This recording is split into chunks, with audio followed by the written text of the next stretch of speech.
Hello students, welcome to Exam Mastermind. Today we will start with new series of labor codes and labor laws.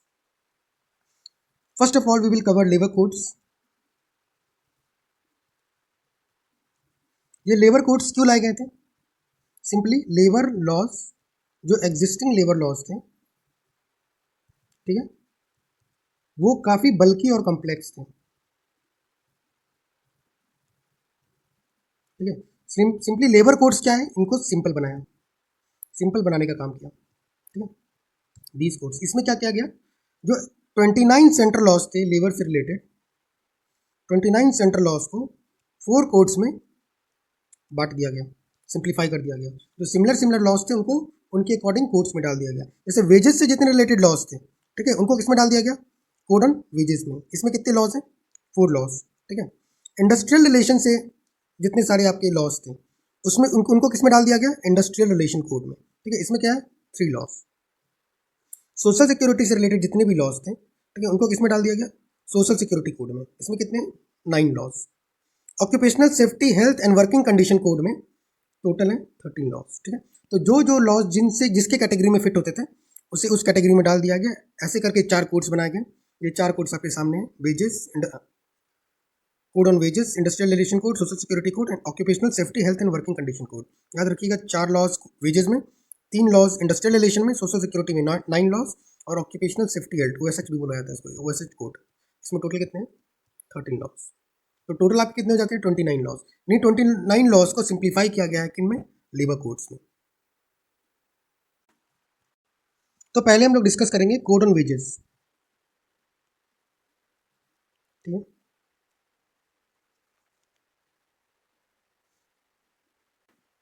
इस PDF का source क्या है, वीवी गिरी national institute of Noida, मतलब जहाँ पे training दी जाती है. तो ये PDF डायरेक्टली मैंने वहीं से लिया है, तो बहुत ज़्यादा चांसेस है कि आपके क्वेश्चंस इसी PDF से आए. तो कोड ऑन वेजेस में जैसे कि हम लोगों ने देखा था कि 4 एक्ट को कंबाइन किया गया, 4 एक्ट्स, ठीक है. ये 4 एक्ट क्या क्या है, equal remuneration act, minimum wage act, payment of bonus act, payment of wage act, ठीक है. ये 4 कौन कौन से हैं, याद कर लीजिएगा, एग्जाम में पूछता है which of the following act does not belong to code on wages act, ऐसे करके क्वेश्चन आ जाते हैं. ये 4 लॉज कौन कौन से हैं, ऐसे याद रखिए. Payment of wages act, minimum wage act, दोनों में वेज तो ऑलरेडी है, ये दोनों तो होंगे, ठीक है. फिर पेमेंट ऑफ बोनस एक्ट, ठीक है. एक बोनस पेमेंट आपको क्या क्या मिलता है, वेज मिलता है, बोनस मिलता है. एंड इक्वल रिन्यूमरेशन एक्ट, इसमें मेल और फीमेल को इक्वल रिन्यूमरेशन मिलेगा, ठीक है. तो ये 4 एक्ट है. एक बात और इंपॉर्टेंट है, यहाँ हमेशा याद रखिएगा, पेमेंट ऑफ ग्रेचुइटी एक्ट भी एक, ठीक है. ये कोड ऑन वेजेस में नहीं है, अभी फिलहाल ये याद रखिए, ये कोड ऑन वेजेस में नहीं है, क्योंकि पेमेंट देख के बहुत ज़्यादा चांसेस है, पेमेंट कीवर्ड देख के आप लोग कोड ऑन वेजेस में टिक मार दें, ठीक है. लेकिन ये कोड ऑन वेजेस में नहीं है, ये आगे आगे बताऊंगा मैं ये किस में आता है, ठीक है. तो क्या क्या 4 एक्ट है, equal remuneration, minimum wage act, payment of bonus act, payment of wage act. तो ये क्या देखता है, ये रेगुलेट करता है वेजेस एंड बोनस. याद रखिए क्या क्या रेगुलेट करता है, वेजेस एंड बोनस ओनली, ठीक है. Wages and bonus payment in all the employments where any industry, trade, business और मैन्युफैक्चरिंग इज कैरिड आउट, ठीक है. जो भी ट्रेड है, बिजनेस है, मैन्युफैक्चरिंग हो रहा है, वहाँ पे क्या देखा जाएगा कि पेमेंट आपका वेजेस का हो रहा है रेगुलरली या नहीं, या फिर बोनस मिल रहा है या नहीं, ठीक है.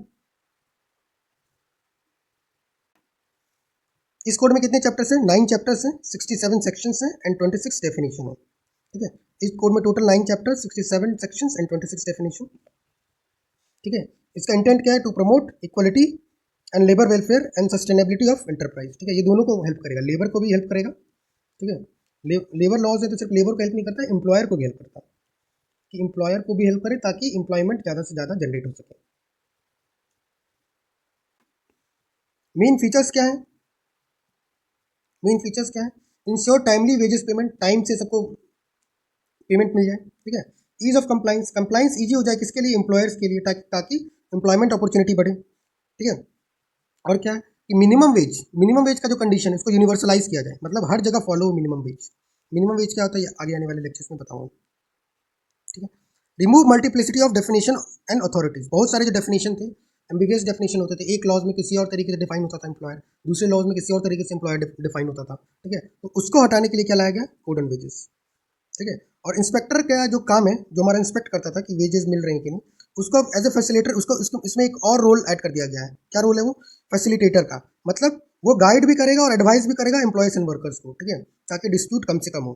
इंस्पेक्टर अब फैसिलिटेटर की तरह भी काम करेगा, मतलब गाइड भी करेगा और इंस्पेक्ट भी करेगा ताकि इंडस्ट्रियल डिस्प्यूट्स कम हो। पहले इंस्पेक्टर का रोल क्या था? सिर्फ और सिर्फ इंस्पेक्ट करना। अब क्या है? फैसिलिटेटर भी है। अब हम लोग कुछ इंपॉर्टेंट डेफिनेशन देखेंगे। देखिए, ये जो 4 लॉज हैं, चारों लॉज में अब क्या डेफिनेशन कॉमन रहेगा, ठीक है। स्टैब्लिशमेंट, वर्कर्स, इन सब का डेफिनेशन कॉमन रहेगा। स्टैब्लिशमेंट का क्या होता है? Any place where an industry, trade, business, manufacturing और occupation is carried on and include government establishment. Establishment क्या होगा? पीएसयूज भी आएंगे, मतलब गवर्नमेंट का जितने भी एस्टेब्लिशमेंट है वो भी आ जाएंगे, और या फिर कोई बिजनेस हो, मैन्युफैक्चरिंग प्रोसेस हो, ऑक्यूपेशन हो, ठीक है, ये सब भी एस्टेब्लिश के अंदर आ जाएंगे। मतलब आपके प्राइवेट भी अंदर आएंगे, पीएसयूज भी आएंगे, ठीक है, एस्टेब्लिशमेंट के डेफिनेशन में। वर्कर्स का क्या डेफिनेशन होगा? Any person except apprentice. ये इंपॉर्टेंट है कि अप्रेंटिस वर्कर्स में नहीं आते हैं, ठीक है। Any person except an apprentice employed in any industry to do any manual work, unskilled work, skilled work, technical work, operational work, clerical work, supervisory work for hire rewards, ठीक है। Workers कौन होंगे? जिनको सैलरी मिल रहा हो, ठीक है, और चाहे वो स्किल्ड हो, अनस्किल्ड हो, मैनुअल हो, या फिर इन सब कैटेगरी में से किसी पे भी बिलोंग करते हैं, वो सैलरी मिल रहा हो मतलब या फिर रिवॉर्ड मिल रहा हो, और वो स्किल्ड हो अनस्किल्ड हो ये मैटर नहीं करता, ठीक है, वो वर्कर्स के डेफिनेशन में आ जाएंगे। याद रखिएगा, इंपॉर्टेंट ये है कि अप्रेंटिस वर्कर्स के डेफिनेशन में नहीं आते, ठीक है। Now what is the definition of employee? Workers और एम्प्लॉय में से दो ही डिफरेंस है, एक ये वाला जो हाईलाइट किया हुआ है। एम्प्लॉय में सारे वर्कर्स आ जाएंगे, एक्स्ट्रा कौन कौन आएगा? मैनेजेरियल एंड एडमिनिस्ट्रेटिव एम्प्लॉयज, ठीक है, मैनेजेरियल आ जाएगा और एडमिनिस्ट्रेटिव आ जाएगा। देखिए सेम डेफिनेशन है। Any person employed on wages by an establishment, ठीक है, वेज मिलेगा उसको, to do any skilled, semi skilled, unskilled, manual, operational, supervisory, managerial and administrative, ये दोनों एक्स्ट्रा है, टेक्निकल और क्लरिकल वर्क, ठीक है, ये सब तो सब कॉमन था वर्कर के साथ ही। एक्स्ट्रा क्या आएगा इसमें? मैनेजरियल भी आ जाएगा, एडमिनिस्ट्रेटिव भी आ जाएगा। याद रखिएगा, मैनेजरियल एंड एडमिनिस्ट्रेटिव, ठीक है। याद रखिएगा, अप्रेंटिस एम्प्लॉय में भी नहीं आएगा। और जो हम लोग एक्ट पढ़ रहे होंगे तो याद रखिएगा, वर्कर्स में आर्म फोर्सेज भी नहीं आते, ठीक है, एक्स्ट्रा याद रखिए आर्म फोर्सेज।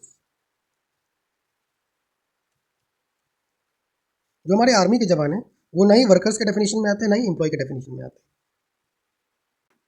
आप लोगों ने बहुत बार ऐसा सुना हो कि arm forces is not a worker और employ, it is a service to the nation. वो नहीं अपने भारत माता के लिए सर्विस कर रहे हैं, ना कि वो एम्प्लॉय है ना कि वर्कर है, ठीक है। तो arm forces does not come under the definition of workers और एम्प्लॉय।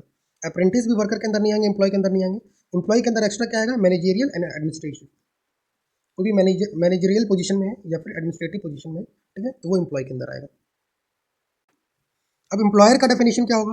एम्प्लॉयर का डेफिनेशन क्या होगा कि ऐसा पर्सन जो एम्प्लॉय करता है किसको, चाहे डायरेक्टली करे चाहे इनडायरेक्टली करे, ठीक है, ऑन हिज बिहाफ और एनी पर्सन वन और मोर एम्प्लॉयज इन एस्टेब्लिशमेंट, जो वन और मोर एम्प्लॉय को अपने एस्टेब्लिशमेंट में एम्प्लॉयमेंट दे रहा है, डायरेक्टली दे या फिर किसी पर्सन के थ्रू दे इनडायरेक्टली, जैसे कॉन्ट्रैक्ट वर्कर्स, ठीक है, तो वो क्या कहलाएगा?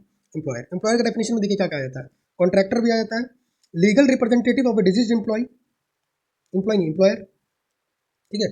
मान लो एम्प्लॉयर मर गया तो अब वर्कर्स किसके पास जाएंगे? वेज मांगने। जो भी वेज मांगने किसके पास जाएंगे वर्कर्स?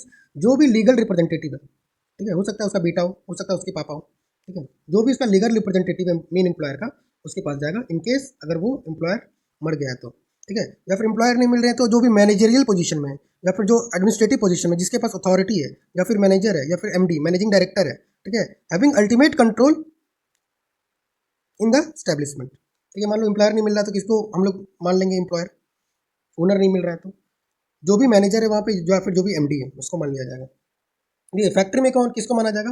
ऑक्यूपायर या मैनेजर को एम्प्लॉयर मान लिया जाएगा। जो भी ऑक्यूपायर है मतलब जो ऑक्यूपाई करके रखा फैक्ट्री को या फिर जो मैनेजर है उस फैक्ट्री का, ठीक है। जितने भी सेंट्रल या स्टेट गवर्नमेंट के एम्प्लॉयज है उसमें एम्प्लॉयर किसको माना जाएगा? गवर्नमेंट। एम्प्लॉयर में गवर्नमेंट भी आ जाता है, कॉन्ट्रैक्टर भी आ जाता है, legal representative if the person is dead, ठीक है, मैनेजिंग डायरेक्टर भी आ जाता है और मैनेजर भी आता है। Now we will see the definition of wage. Wage के डेफिनेशन में क्या आता है? Means all remunerations whether by way of salaries और अलाउंस और अदरवाइज, सैलरी के बेस में या फिर अलाउंस के बेस में या फिर किसी और तरीके से, if the terms of employment were fulfilled, अगर एम्प्लॉयर आके काम कर रहा है, टर्म्स पूरे कर रहा है अपने मतलब अपना काम पूरा कर रहा है, be payable to a person employed in respect to his employment, जो कि उस पर्सन को पे किया जाएगा, ठीक है। वेज का डेफिनेशन क्या है, जो भी एम्प्लॉय अपना अगर काम पूरा कर रहा है तो उसको जो रेन्यूमरेशंस मिलेगा, सैलरी मिलेगा, अलाउंस मिलेगा, ठीक है, वो क्या है, वो क्या कहलाएगा, वेजेस। वेजेस के डेफिनेशन में बहुत इंपॉर्टेंट है ये चीज़, क्या क्या डेफिनेशन में आता है, इट इंक्लूड्स बेसिक पे आएगा, डियरनेस अलाउंस आएगा और रिटेनिंग अलाउंस आएगा। याद रखेगा ये तीन, इन तीनों के अलावा जितने भी हैं वो वेजेस के डेफिनेशन में नहीं आते, डज नॉट इंक्लूड। याद रखिए, ये याद रखिएगा तो ऑटोमेटिकली आपका आंसर टिक हो जाएगा। इसके अलावा जो भी है वो वेजेस के डेफिनेशन में नहीं आते। बेसिक पे आएगा, डी आएगा, डियरनेस अलाउंस, ठीक है, और रिटेनिंग अलाउंस, ये तीन चीज़ आएंगी, ठीक है। Does not include what, bonus नहीं होता, पीएफ कंट्रीब्यूशन वेज के अंदर नहीं आता, कन्वेंस अलाउंस मतलब जो आने जाने का खर्चा है वो भी नहीं आता, हाउस रेंट मतलब एचआरए, क्वेश्चन पिछले साल आया था कि एचआरए वेज के डेफिनेशन में आता है कि नहीं आता, तो एचआरए वेज के डेफिनेशन में नहीं आता, मतलब हाउस रेंट अलाउंस, ठीक है। Over time allowance, over time भी नहीं आता, एनी कमीशन, कोई कमीशन तुम्हें मिला है वो भी नहीं आता, ग्रेचुइटी भी नहीं आती, ठीक है, रिट्रेंचमेंट भी नहीं आता, रिट्रेंचमेंट कंपनसेशन भी नहीं आता, अगर आपको निकाल दिया गया है उसके बाद जो कंपनसेशन दिया जाता है वो भी नहीं आता। तो वेजेस के डेफिनेशन में सिर्फ तीन चीज आएंगे, कि वो तीन चीज क्या है, basic pay, dearness allowance and retaining allowance. Now we will see the definition of appropriate government, apt government. Appropriate government कौन रहेगा, ठीक है, in case of railways, mines, oil field, ports, air transport, telecommunications, banking and insurance company और a corporation और other authority establish by central act. Central act से जितने भी आपके अथॉरिटी बने, जैसे एफसीआई हो गया, ईपीएफओ हो गया, ठीक है, ये सब सेंट्रल एक्ट से बने, ठीक है। इन सब के लिए रिस्पॉन्सिबल कौन सी गवर्नमेंट होगी, सेंट्रल गवर्नमेंट, ठीक है। सेंट्रल गवर्नमेंट किस में रहेगी, रेलवेज में, माइंस में, ऑयल फील्ड्स में, major ports, all transport, communications, banking and insurance, और जितने भी सेंट्रल एक्ट से आएंगे। और इसके अलावा जितने भी हैं वो किस में आएंगे, स्टेट में आएंगे। तो इनके अलावा जितने भी इंडस्ट्रीज हैं, ठीक है, उनका इशू कौन देखेगा, स्टेट देखेगा। अगर ये सब का इशू है तो कौन देखेगा, सेंट्रल गवर्नमेंट देखेगा।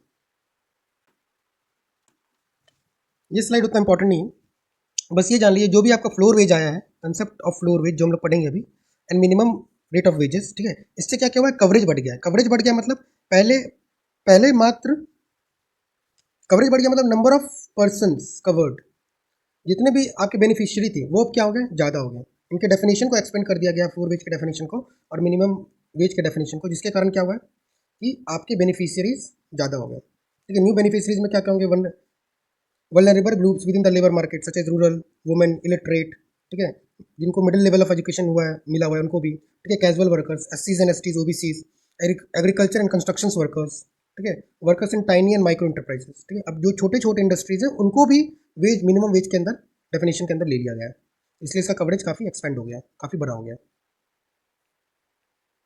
जैसे कि पीएफएलएस होता है, पीएलएफएस क्या होता है, पीरियोडिक लेबर फोर्स सर्वे। इस सर्वे कौन बनाती है, मिनिस्ट्री ऑफ लेबर।